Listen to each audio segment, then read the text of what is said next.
Based on that categorization, here I have written the name of four most famous types of hydraulic turbines. The first one based on the year of invention. The Darius turbine, invented 1945, is a mixed type turbine. Kaplan in 1913 is an axial turbine. Here you see axial turbine are used for high specific speed applications. And the Pelton turbine, which is one of the most important impulse turbine, 1889, and the Francis turbine, 1849, which is a radial or centrifugal turbine, hydraulic turbine. Again, this curve shows the variation of the efficiency of the Pelton, the Francis, and the Kaplan turbines based on the specific speed. The first point here is that, as you see, at smaller specific speed, the only choice is the Pelton turbine. For moderate specific speed, the only choice is the Francis, and at higher specific speed, the choice of the designer is the Kaplan turbine. The other point here is that the maximum efficiency of the reaction turbines, I mean the Francis and the Kaplan, is greater than the maximum efficiency of the Pelton turbine. This point is approximately 90% point efficiency. And the third point in this curve is that the change of efficiency of reaction turbines, I mean Kaplan and Francis, remains constant in a great range of the specific speed. But with the change of the specific speed, efficiency of the Pelton turbine greatly changes. So let's speak about the Pelton turbine.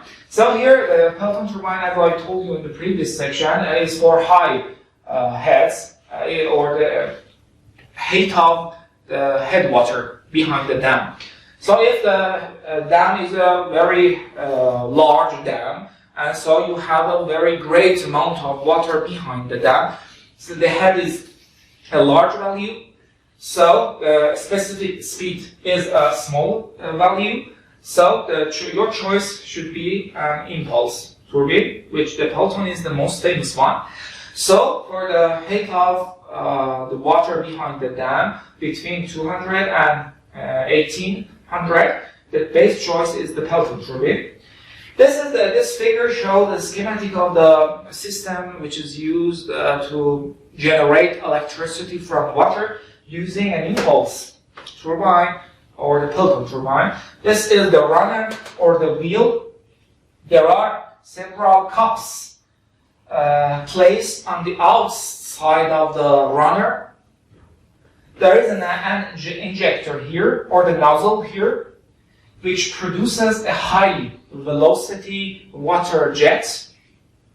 This water jet impacts on the inside surface of this cup and pushes it away. So the kinetic energy of the velocity of this high jet is converted to the rotating motion of the runner, and the axis of or the shaft of this runner is connected to a generator, and that generator generates electricity. Okay, so we have several buckets or cups placed on the surface of a runner, and also a nozzle or an injector here. In this figure, for example, I have sketched another nozzle here. You see we have two injectors. Another component of this system is a deflector here. Another name is the relief valve, and the other name is the braking jet. For any reason, if the runner stops rotating, this high velocity jet coming from the nozzle should be stopped. So the deflector deflects the trajectory of this jet and prevents the impact of this jet into the surface of the cup.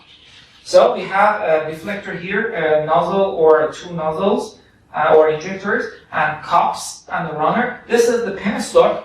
The penstock carries the water from the headwater toward the runner. This is the surge tank. Surge tank, as you see, we have a free surface here. The the important duty of the surge tank is to absorb the elastic waves or the water hammer waves. And this is the height water, which shows the water behind the dam. You can swim here, but it's dangerous, of course. But here, the head shows the altitude or the height of the free surface of the headwater. Okay, this is the schematic presentation of the system of a Pelton turbine or different components, starting from the headwater, penstock, surge tank, nozzle or two nozzle, deflector, jet velocity, and cups on the rudder.